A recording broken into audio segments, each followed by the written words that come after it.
And the Impact Gurus, I'm sticking to it. I'm sticking to it.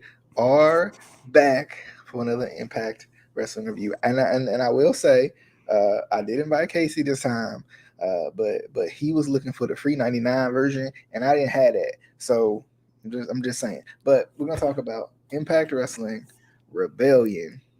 Did Impact do it right again? And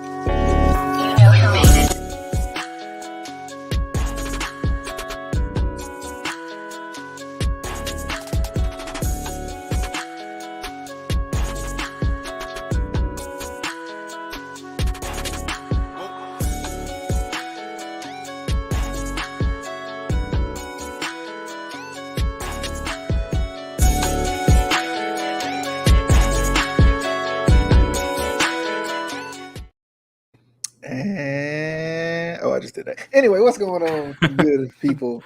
DJ here from the Instant Classic Wrestling Podcast. My boy. I'm trying to do the thing right. I'm trying to y'all don't know. This is like secret. This is secret talk to figure out which direction my hand's supposed to go. But my boy Justin from the Juggernaut Show over there, and we just talking about this Impact Wrestling Rebellion show that just happened on Sunday. It's taking me a little bit of time to watch it, but better late than never, right? But Impact Wrestling Rebellion. I got a couple of questions for Justin for later on in the show. If I remember, if I don't, then I won't get to him, and he won't ever. But anyway, overall thoughts. Let's just start there. Overall thoughts. While everybody gets settled in, everybody gets in here. Everybody gets their chance to get their popcorn and they drink, and gets the chance to subscribe to the true JSB over there.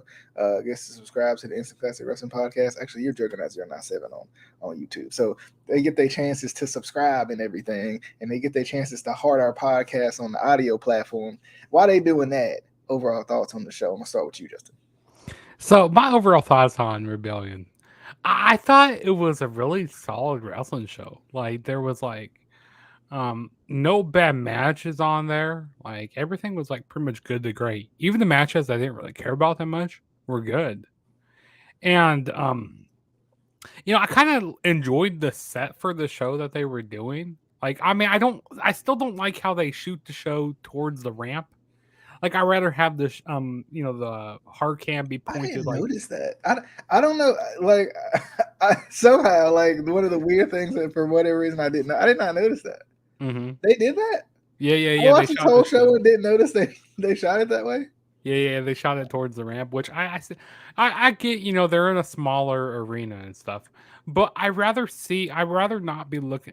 I don't want to be looking at a stage during the whole time. Be looking at a whole bunch of LED lights. I want to be looking at some of the fans' reactions, because sometimes fans can help make a show better.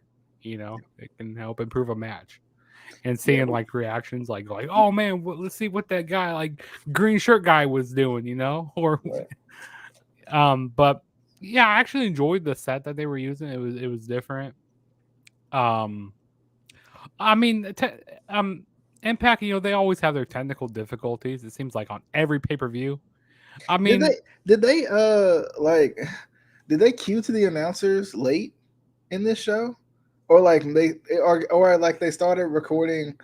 So it was weird because they started recording late. It felt like on Fight, and then they ended the recording late for some reason. Yeah, because I think it was okay. So they were on the kickoff or whatever it was, a countdown to Rebellion, and then it goes I guess they might have been cued late. It could have been a technical difficulty there. Yeah. They were timely cued there, which I didn't understand that. And like I said, some of the audio issues, you heard some with commentary, you heard them over the PA system, and I thought that was weird. That was weird.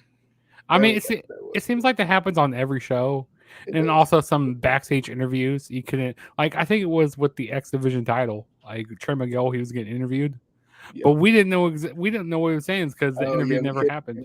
Could we? Yeah, so some of the audio was not the greatest, but that it seems like it seems like we're always beating a dead horse. It happens with every Impact pay-per-view, but the in-ring quality of the show was really good. I really enjoyed it.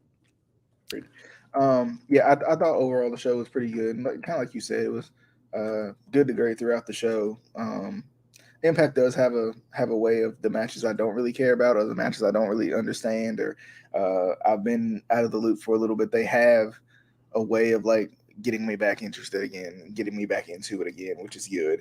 Because I mean, there was a couple of matches just for the sake of time.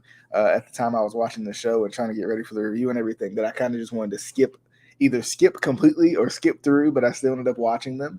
Uh, and Impact just, I don't know. They just tug on my heartstrings, man. I don't know what it is, man. It was funny. I was talking to some people at work about this, and I was like, if somebody would just pour some freaking money into Impact, it would be a really good company. I mean, it really would. Um, I feel like they have the creative minds. I feel like they've just lost the respect of the wrestling fan base, which and we all know this. Once you lose the respect of the wrestling fan base, good freaking luck getting it back.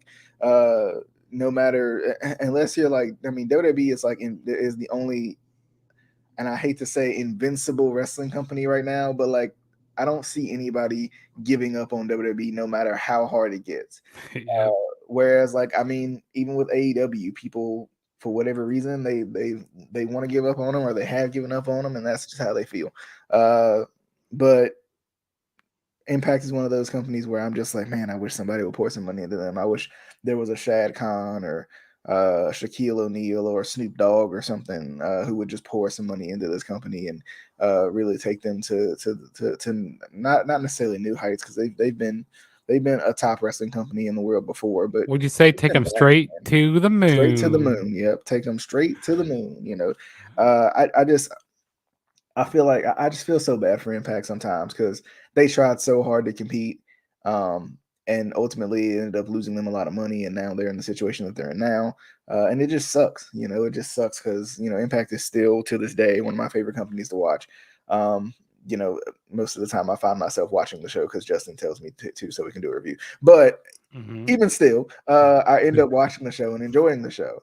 And if I watched wrestling as much as I used to, in terms of weekly, Impact would be a show that I definitely watch on a weekly basis, because they just do some good stuff. They just do some good stuff. It was cool to see Perazzo and Grace main event too. That was fun. I Mm-hmm. was surprised. I was like, oh wait, ain't there another match on the show when we got to the world title match? Yeah, I mean, I definitely agree with the points you were saying there, and also I think Impact is happy like with the situation like they're in, like they just be doing their own things. They're not worrying about WWE and like AEW. They're not taking shots at them. They're just kind of like doing their own thing right now, which I respect it. And so I was talking to you on the phone earlier, like I was saying maybe I kind of like that they're doing these smaller arenas because they're packing out these for these pay per views. They're packing out these pay per views. Yeah, So that's doing something like rather than having like a big venue where you can't sell out the whole show. I mean something different there. So I like that. And then also people are going like, oh like talking about how AEW is the alternative to WWE, but Impact has always been the alternative. When people go like people complain about WWE, like there's always been Impact there. But yeah. people wanted people heard the name Impact Wrestling or TNA. They like, oh, they're going to do some terrible stuff. And I mean, Impact's been in a lose-lose situation since day one. Because I mean, people doubted them since day one. They wanted them to fail since day one. They wanted them to be different from WWE since day one. But then when they were different from WWE, they weren't enough like WWE. But then when they became more like WWE, they were too much like WWE. So they were doomed from day one when it came to fans, and especially now that we've gotten into the fans of changing opinions, and especially the like over analytical fans per se. I think it's frustrating. But anyway, let's jump into the show. Rebellion. Did you watch pre-show at all? I did watch a pre-show, but it's not really worthy talking about like the pre-show. Yeah, the So pre-show you're was the not pre-show. so you're saying the pre-show was not good to great? No, the Is that pre-show right? wasn't good to great, but the actual show was good to great. All right. So we started off the actual show with ABC, which is Ace Austin and Chris Bay And with no, we're with not doing our ABCs right now. not We're not. yet. After the show, we might. We might see if we both can do them. But Ace Austin and Chris Bay versus the Motor City Machine Guns for the tag team titles in Ultimate X. Very good match, and it's kind of perfect. Um, it was the perfect type of match for these type of athletes. I think. I don't know if you can do an Ultimate X as well when you have other guys, but these guys, this group of guys together, I think was perfect. I felt like the ending was a little bit kind of it was just like anticlimactic a little bit, just because for whatever reason it felt like there was this big struggle to get the belts, and then uh when Chris Bay pulled him down, it wasn't like this big moment. It was just kind of like, oh well, he finally pulled him down. About time, because that's kind of one of the weird like ladder spots, the weird like Ultimate X type spots that happen where it's like, okay, pulling the titles down is not that difficult, but suspend our disbelief here for a little bit. But definitely a good match. Cool to see that ABC retained, getting a win over a legendary pair in the Machine Guns. And I like ABC a lot. I don't know if they're faces or heels right now, because I feel like Ace Austin is always a heel, but he's changed his hair around and all this, so he might be a face now. You know how the hair goes. But Justin, what was your thoughts on the opening contest? I thought it was a really good opening match here. And it seems like, well, the Bullet Club, they're doing more face stuff right now, and I could definitely tell in this match here, with the Mercy Machine Guns, working over, Is Ace Austin's leg during Can the I ask a match. question real quick? Is Jay White still in the Bullet Club? No, he got kicked out of the Bullet Club. Um, So who's the like leader of the Bullet Club? I think it's like, is Jay White still? Is he still part of the Bullet? I think he actually. I think he might be. Because But I then he mean, did but he's this doing like, heel stuff. what's As that? well. He's doing heel stuff, I guess, was my issue. Yeah. That's true because like with all the stuff he's doing in AEW, um, but I mean people are cheering, the Bullet Club here, ABC here, and people are so behind them. I mean people have always been behind Bullet Club a lot. But it seems like Ace Austin and Chris Bay, they're being more faces and stuff, and it seems like the script was flipped here. Like I said, with Motor City Machine Guns, they working over Ace Austin's leg and then working over was it no, it was Chris Bay's leg and then working on Ace Austin's arm. It seems like that's something Hills would do. Um, but you had a lot of high flying spots in this match. I like the whole finisher that the Bullet Club do or ABC does with like the art of finesse into the fold. That's really nice. Mhm. And I kind of do agree how the ending was kind of anticlimactic, which I thought they were going to do their whole finisher spot again, with the art of finesse, but he got popped up to the the wire or whatever it is, that holds the ultimate or holds the titles. Yeah. Um, and it took Chris Bay forever to grab those titles down, like he said. Like he was struggling. I mean, it's hard grabbing two title belts down. I mean, I it's mean, easier grabbing one. one pretty easy, but two, You're on the whole nother level. But no, it uh, was a good match though. next up we had the Design versus Joe Hendry, Dirty Dango, and Santino Morello, which was it was cool to see Santino back. I like the design a little, for lack of a better term, redesign of Violent by Design. Um, I like them a lot. I like that they kept that group going, and I like that Diener has a prominent role in it, because like he was kind of not the weak link per se, but for a little bit there he was kind of the guy who was forgotten about a little bit, and now he's the guy who's running the whole thing, which is cool. And I I don't know why I thought that I I think it would have been cool to see. I like that Callahan turn, but I think Callahan's better as a heel.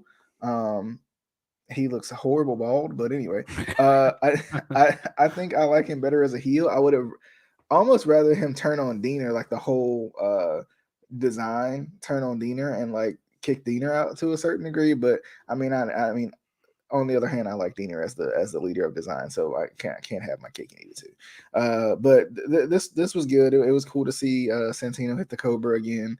He looked like he was in good shape, and it was probably in better shape than he probably has ever been. But this was really good. Of course, Dirty Dango's fun. Joe Hendry's fun. This was a good match. What was your thoughts? Yeah, I thought it was a fun match. Joe Hendry, he's been growing on me lately. Like he's so trendy. Like when everybody like waving their hands. Seems like the whole like new like he's kind of like a new Bo Dallas. Where Bo Dallas used to do I believe, and we all did the believe stuff, and now we believe. I thought that was pretty cool what they're doing, Joe Hendry, and I saw this turn coming from a mile away. Like I saw Callahan turning on Diener, which it seems like I don't know. It seems like they love to bury some teams in Impact here. I don't know why. It seems like they don't really like factions that much. I mean, except if they're the aces and eights. I mean, they made them dominant. But like with Violent by Design and then the design, it seems like they're like always on like the losing end of every show I watch. I don't know if you feel the same way, but you haven't been watching consistently. I mean, from what I know, so like from what I know, I think by design did well, but it was hard because sometimes sometimes I feel like in order to make a faction uh worth a darn, you have to give them titles. Mm-hmm. And Eric Young had already had the world title, so he couldn't go after that again. And they had just introduced the King of the Mountain version 8 digital media title. They had just introduced that, so there was not a lot you could. I mean, I just feel like there wasn't a lot they could do after he had already won the world title and then lost it. But because they were trying to, I can't remember who they were trying to give it to back then. I think it was Alexander. Um, Yeah, I think it's you're. it's been a Yeah. while, but I mean, I don't know. I think they were a good group. I think Eric Young made them a good group, and I think they're still a good group. I think sometimes it's a little sporadic. Like the people who end up in it. Like I understand the storyline with Diener. Joe Doran was kind of like the heavy, like that. All that made sense. Eric Young. I mean, this is the kind of the he kind. This was kind of the heel stuff he was doing before he left. Uh, but at the same time, like where's cousin Jake and why is he not reunited with Diener and why wouldn't that be the first person he would try to call on or try to recruit? So I mean, some of it just doesn't make sense sometimes, but Mm-hmm. I mean, I personally like them, and I don't think they necessarily have been getting buried, but I could probably understand why you would say that. You've watched a Mm-hmm. little more than me anyway, so But yeah, I thought it was a good match, and with Diener, like not letting Callahan do like the thumbs up, thumbs down, not letting him yeah, do that. Um, and also, like I said, Joe Hendry, he was over here, throwing a lot of people around left and right. Santino was looking good. He hit the Cobra on Diener, pinned him to get the win. So, I mean, it was good stuff here. I yeah, enjoyed it. And Dango, he looked good. It was a fun match. yeah. And I mean, Dango is Dango, so it'll be interesting to see like with Dango's character and what Dango's character's always been. Uh, can you take him seriously? That's the other thing about that too. Like when you're a dancing character, how seriously can I take you? But we'll I mean, he's been doing on Weekly Impact. He's kind of been doing some goofy stuff, like with Santino being the head of like director of authority, or I think yeah, so. Yeah, and then I think Dirty Dango, he was calling himself like the dictator of authority or something like that, or something like that. It was hilarious, but like Fandango's doing his or Dirty Dango's doing his funny gimmick here, yeah. but yeah, Next up, we had Eddie Edwards versus PCO in the last rights match. Practically a casket match for those of you yep. who don't watch Impact, and not that they do them very often. So I mean, don't get me wrong. I probably wouldn't have known what a last rights match was either. But um, to me, I thought it was good. It was hard hitting. It was it was personal. It had you know interference and whatnot when needed. Um, and I think PCO got the win, which I think he should. But I don't know. I don't know what they're going to do with PCO. PCO reminds me of like I guess like Crazy Abyss. Steve. Yeah, maybe Abyss, but like maybe not as dominant though. Like he Yeah. reminds me of a forced Abyss maybe. He kind of reminds me of like Crazy Steve in a way. Like he's like a big Crazy Steve. That'd be an interesting tag team. But I mean, I just don't know what they're gonna do with him. That's kind of my issue because he was in Honor No More and all that and whatnot. But But then at the same time, like I don't know what they're gonna do with Eddie Edwards either. Eddie Edwards seems like he's just another indie wrestler. Like he's just wearing green stuff, and people. I love how people are chanting, "Boston sucks." I like how they were Yeah, doing it because I mean those fans are right. Boston does suck. facts, facts. But what was your thoughts on the last Rice match? Um, yeah, this was one match I didn't care about, but I ended up still watching the match anyway. Um, and once again, I mean PCO he tore his shoulder again, or what was it? He dislocated his shoulder once Yeah, again because which I guess is the thing he can do, right? I would hope. I jeepers like when I saw that bone pop out, I got oh my I god, hope he's double jointed in the shoulder. If not, then because like he did that in the match. I think it was against he's got to be double jointed. There's no I way think it he's was just like against tearing his. Moose a He while just back, and dislocated like he himself. he dislocated it in that match also. So I don't like. DJ said I hope he's double jointed because if he's not, then I don't know what to tell him. It looked bad. Um, I mean, yeah, there are some pretty hard hitting spots in the match. I mean, Alicia Edwards, she ended up bringing that shovel out, which you know this feud has been going on for so I, long. s- Ever I- since. every time I tune in and I see Alicia Edwards, not that I don't like her, but she is on a different side of the fence every time I tune in. She loves Yeah. Eddie Edwards. She's against Eddie Edwards.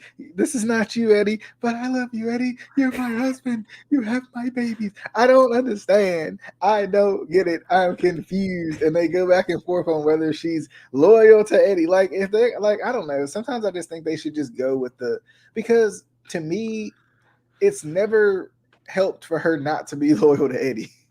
Like it just hasn't, because like they're married, so Yeah. like she's gonna do what it takes for their family to be successful at this point. Like I don't understand it. But anywho, Yeah, I don't understand it either. And I mean, I didn't really like the shovel spot that much because I mean, yes, I understand like this is like where the feud kind of stems from, like with because they did this like whole buried in Las Vegas thing or buried in the desert where PCO got buried, which I thought that was gonna be the end of the rivalry. This was like I don't know, maybe back in January or something. I can't remember. It was like probably back in January, maybe. And then yeah, PCO comes back, and then they fight in the desert again in Las Vegas. And I think Eddie Edwards gets the upper hand again. Eddie Edwards got the upper hand on most of this feud, so it was right for PCO to win here. But as you said, DJ, like I don't know really what they do with both of these guys. Like also Eddie Edwards, he needs his character change. Like he needs a reboot of his like character because like I say, this looks like um I a don't know. generic indie wrestler. I don't know what they would do with him though, because all of his heel runs have been just like he just feels just like typical heel, and I mean the typical heel, there's nothing wrong with that, but like it's just like it doesn't fit him. Mm-hmm. He fits more of the underdog, anything is possible Eddie more than that. I think he does a heel. It just never fits. Like I don't know. I mean, I wish they uh, would bring back Davey Richards and they could do the American wasn't Wolves he over in here. like legal trouble or something? I think so. Yeah. Yeah, I think so. Um, I just don't understand what they're gonna do with Eddie Edwards and then PCO.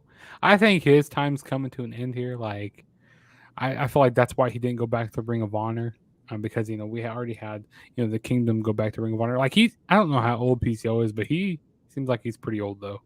Maybe Yeah, he does seem older, but we'll in see his like there. 50s. But yeah, I mean it was okay match for what it was though. All right, next up we got the X Division Championship triple threat match. It was Mike Bailey, the Speedball, Jonathan Gresham, and Jonathan Gresham, not Speedball. But you know what I'm saying? Mike Bailey, Jonathan Gresham, and Trey Miguel.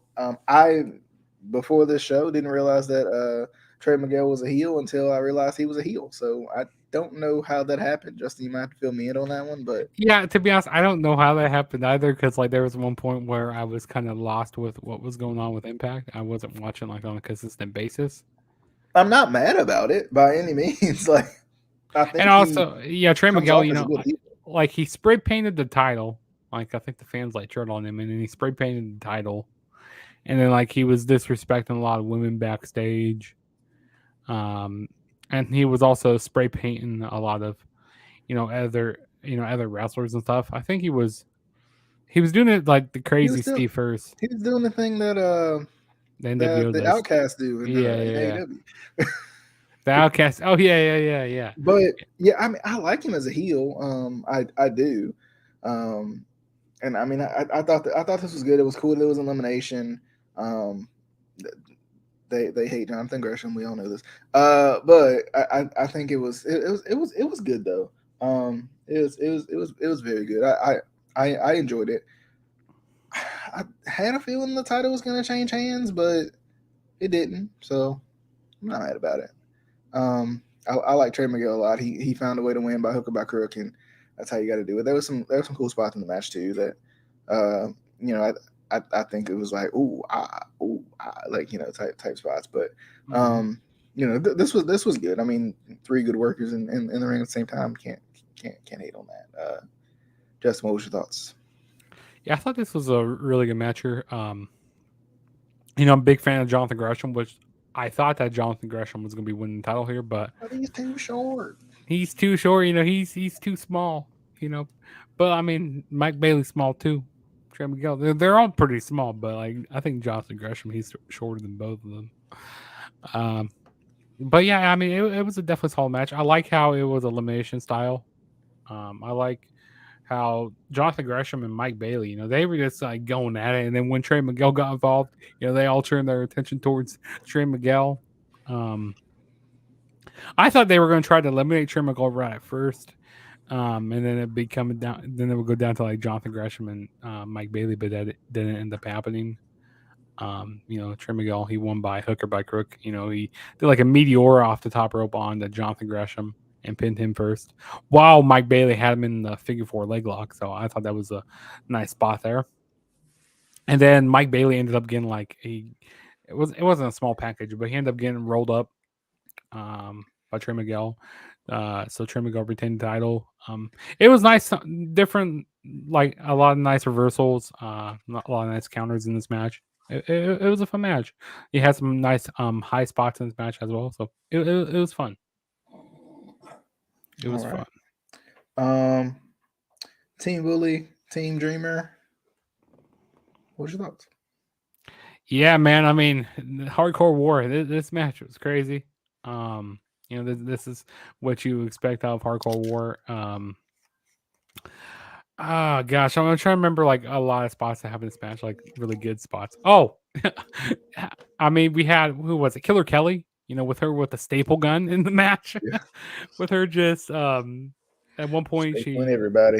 she stapled Moose's ding ding. That was crazy. That was a crazy spot. Not the ding ding. We also saw a cheese grater in the match. That was crazy. I mean, we did see the pizza cutter, which then that was kind of a shame. I wish we got that. Sponsored by Domino's. Sponsored by Domino's. Bully Ray, he was doing his typical stuff in this match, being the prick that he is, and how he doesn't respect women, because chivalry is dead. He don't Yeah. respect women here. Can I say this? I love Bully Ray so much. Yeah. I mean, like I don't know why. I hate that we haven't gotten as much of Bully Ray as we should. Um, Mm-hmm.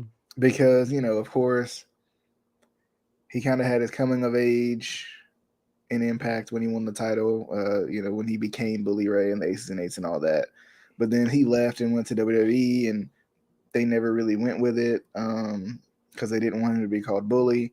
And then he was kind of gone for a little bit, like I hate that we like I love Bully Ray, like the character Bully Ray, the way he talks, the way he addresses people, he's just so good. Like, I mean, honestly, I think he's one of the more underrated guys in like the history of wrestling because he's just so good, so good, so believable, and for a guy who just felt like he was the dumb dude from the Dudleys to become what he's become, I think is crazy.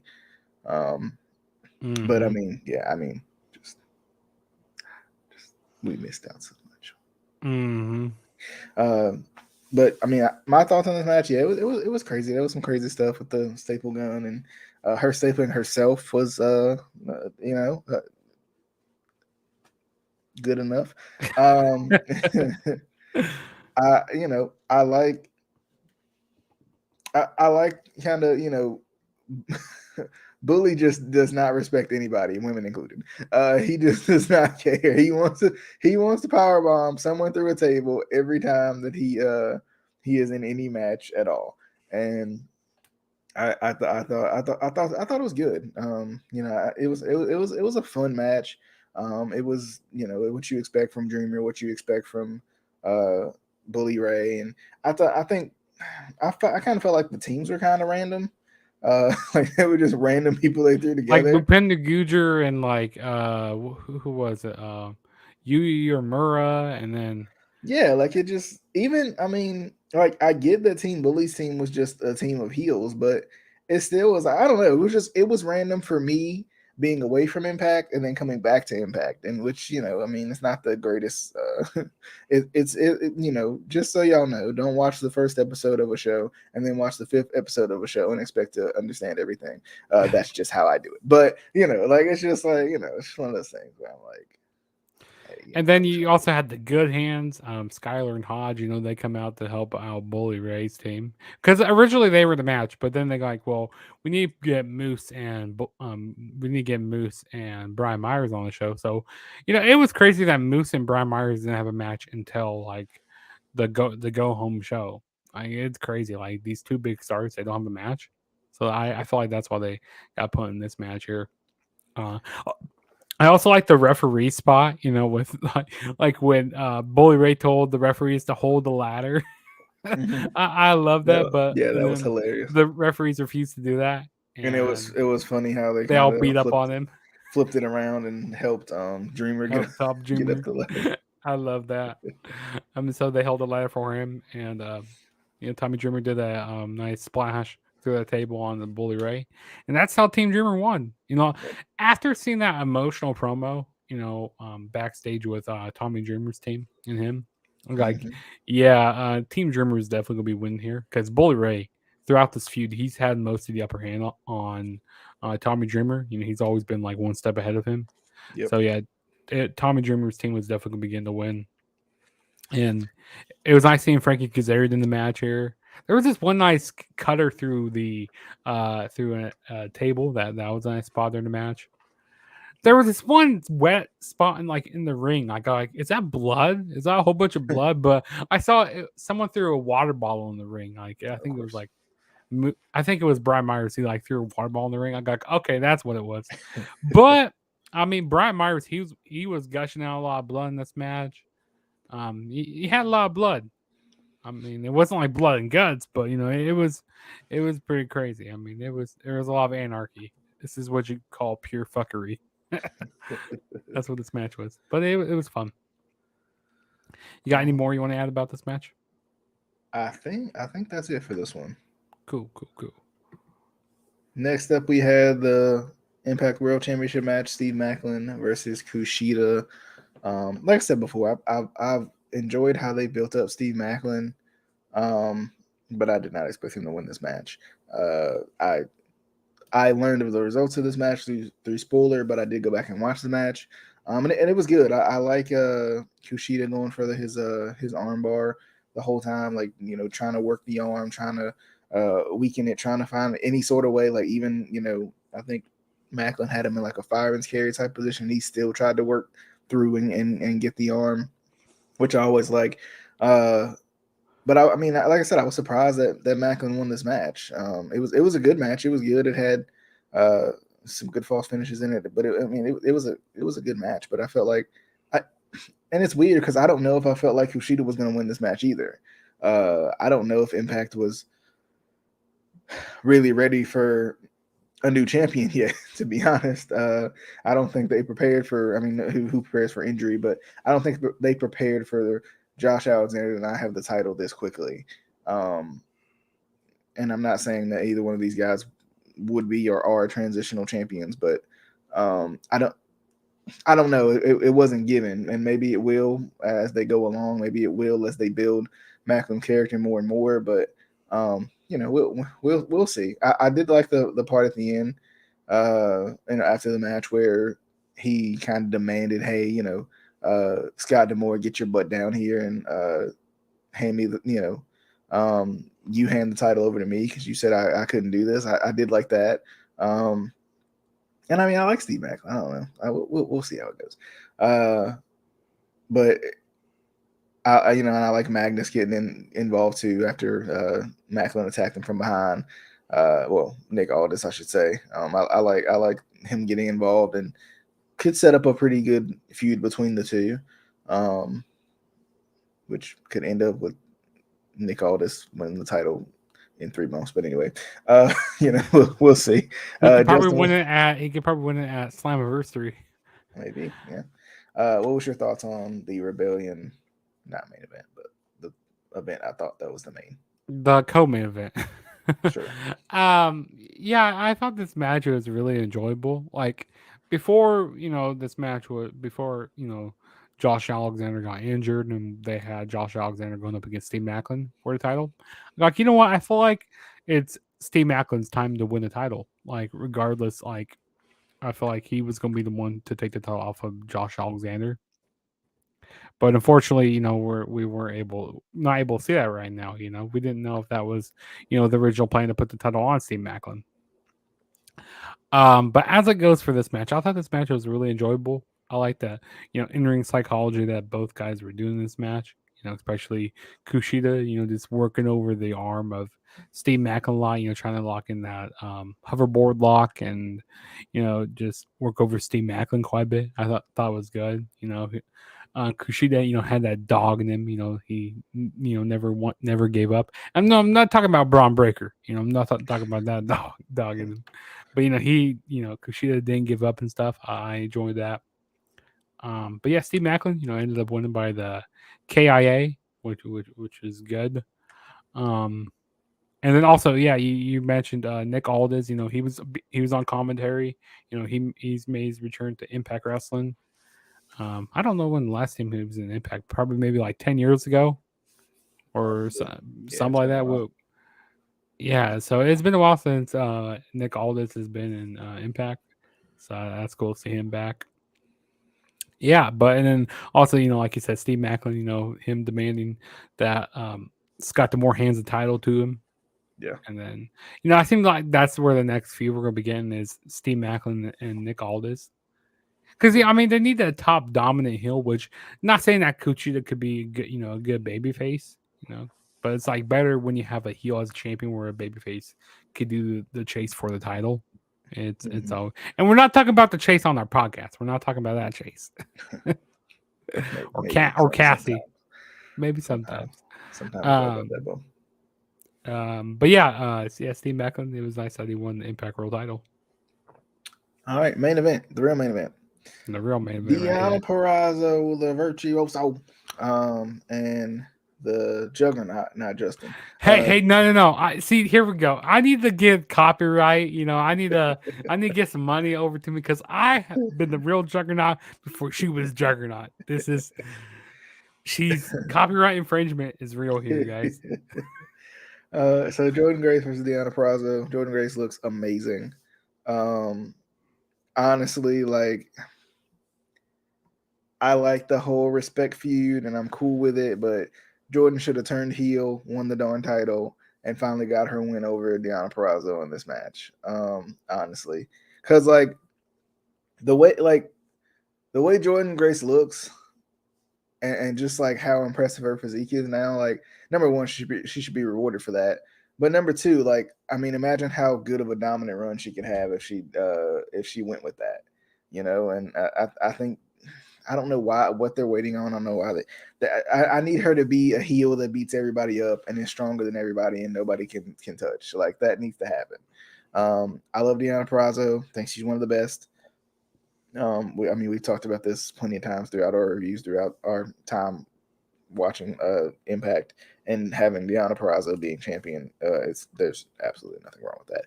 But I will say, I think Jordan Grace deserves a really good heel run, like not a face run where she's just a generic face that we're all happy to see.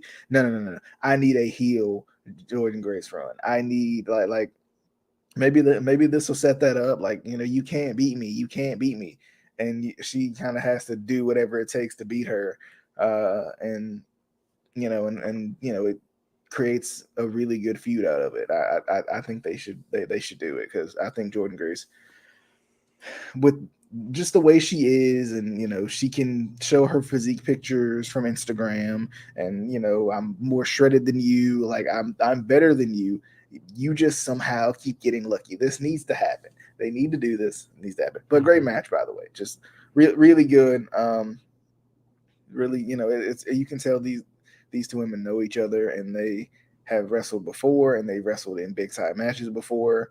I think they're both really good. I like Jordan Grace a lot. I like Deonna Purrazzo a lot, as I've said plenty of times. I hope this continues. I really do. Because I don't know what they do if it doesn't continue. To be honest, I don't know another knockout on the roster. So, Justin, who you got? Who you got? Not who you got. This match has already happened. You know What was what? your See, no, thoughts? no, no, no. We do the review here. We do the review first, and Yeah, we did we a predict review the before, second. and then that's right. I forgot how we It's do always this. flip flop, okay? But no, this match was great here. Both women have great chemistry in the ring together. Um, I'm happy that Deonna Purrazzo won here. I'm happy that they're having her more as a babyface now. Because I mean, Deonna Purrazzo works both great as a heel and as a babyface. But yeah, I'm happy that Deonna Purrazzo won.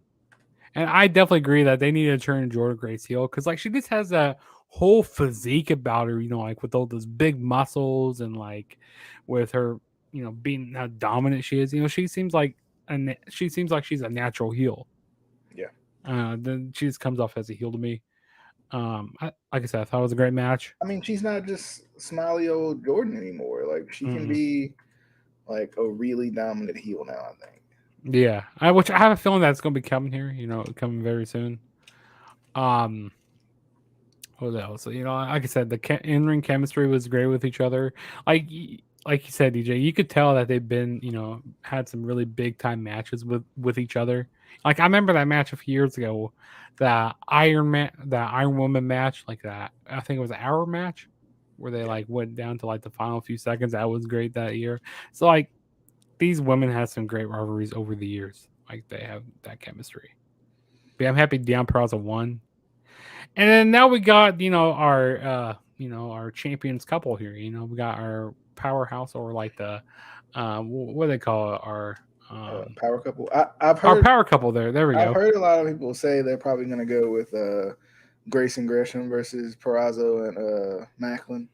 I've heard a lot of people mention that they might go that direction. I wouldn't be surprised if we see that. Yeah, I wouldn't be surprised at it at all. Because yeah, Jordan Grace and Gresham are together. I forgot Tasha Steeles was back. Yeah. She just returned as a babyface. Because she was going up against Giselle Shaw and Savannah Evans, because Giselle Shaw was with Savannah Evans. I feel like they'll probably do that at some point too. Like have Giselle Shaw be the champion at some And they point. kind of did a little mini feud with Deonna Purrazzo and Giselle Shaw, with her Yeah, being how stuck up she is and stuff. yeah. Um, but after this match, there was something I was hoping for, which I still think we could possibly get in the future. Because they announced that they're going to be having another Multiverse United with New Japan Professional Wrestling. Hmm. So I was hoping maybe Mercedes Monet would come out. That would have been huge if That would Mercedes be would cool. came out. But I think she was I don't know if she was in Philadelphia for that. Capital Collision with New Japan. I don't know if she was there for that show. Mm. Yeah, Um but yeah, I definitely think we're gonna be getting Mercedes Monet coming to Impact soon. Because I feel like she's going to try to hit all these, other companies. I mean, she's definitely going to be showing up to AEW eventually. Maybe towards I don't know, maybe towards Forbidden Door yeah. sometime. It'll be interesting to see what they do. With that, I did have a question, not Impact related, but AEW related. Do you think there's any truth to these CM Punk return to AEW rumors? I mean, I definitely think it's true. I feel like having CM Punk in the wrestling business is good is good to have him there, even though he is controversial. Like I'm still a fan of Punk no matter what. I mean, is he controversial or is everybody else around him controversial? I think it's everybody else that's like more Throwing it sensitive out that's there. controversial. Yeah, it's everybody else Just around him. throwing it out there, like just saying. Hmm. I mean, I don't know. Like I said before, I mean, for me, I mean, there's so much money to be made. I mean, you From could have Omega, and you can have a Punk feud. You know what I mean? the thing is, here's my thing about it. There's so much money, and just what you said. There's so much money to be made between Punk and people of his choosing versus the Elite. That's one that's going to make you a lot of money. There's another one that can make you a lot of money, which would be um, Punk versus Omega. I think we both know Punk versus Omega as a singles match would make you a lot of money. You got the Punk Hangman stuff you can still run with, but also like there's so many there's missing pieces too. Um, Punk versus Danielson would be good. Hmm. That's another one that you got. I mean, I'm sure there's plenty more than I'm not even thinking about right now. I mean, just like I think the promos with Punk and Jericho would be good. Oh, Just the most build up for definitely. that would be good. I mean, just there's so much they could do with Punk, um, and the money to be made is right there, and it's easy it's just for the taking. Like, I think the Bucks, I think the Elite, even Punk, if he has a side in this or whatever, swallow your pride, go make some money because I mean you're gonna like this is your moment. This You is know, his last thing, kind of like opportunity to do something big, yeah, and in my opinion. he's getting older. And honestly they screwed it already because you literally had one of the best returns in the last decade, Hmm. if not more, honestly. I mean, in wrestling history, let's just be honest, right? I mean, Punk's return is one of the biggest in wrestling history. I mean, everybody was watching Rampage, for once, Yeah, yeah. I mean, even me, like I don't even know where I was. I remember I where it was I was. was like at a fair or something, like not a fair, but like I was at an event and I turned it on so I could listen to it while I was at this event because I wanted to see if it was really gonna happen because it's one of those believe it when you see it type moments. So I remember where I was. So it was. So when did he debut? He debuted in August. So yeah. So I was at the Iowa State Fair. I remember that night, and I look on social media and I see CM Punk's trending, and like I see that he made his debut. Like I got on my phone and I watched him, do his whole entrance and all that, and then I went on the AEW shop. I went to shop AEW. I'm buying that T-shirt. I have to get that T-shirt right now before yeah, it sells out. And I got my hands on, one of the first Punk shirts, like that came back. So I was so happy, but I definitely think that Punk is going to be returning here very, we'll very see. soon. Like I said, I'll believe it when I see it. But anyway, um, final thoughts as we leave the good people.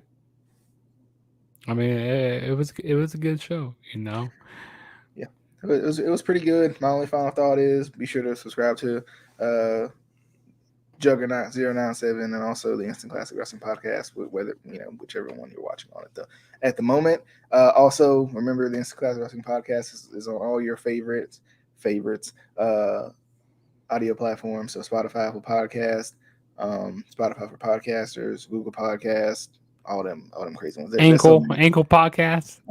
Ankle pod. Since they did away with Anchor, we're gonna have to. I mean, Ankle podcast should be a real thing. So I'm just saying, I'm just throwing it out there. It's sponsored by Kurt Angle. That's true. It makes your ankle hurt. But anyway, Make the ankle hurt. anyway, we will see you guys on the next one. I'll put it on the screen one more time just so you guys know. We'll see you guys on the next video. Hopefully it won't be too long. Hopefully, but anyway, definitely thank you guys for tuning in. Until next time.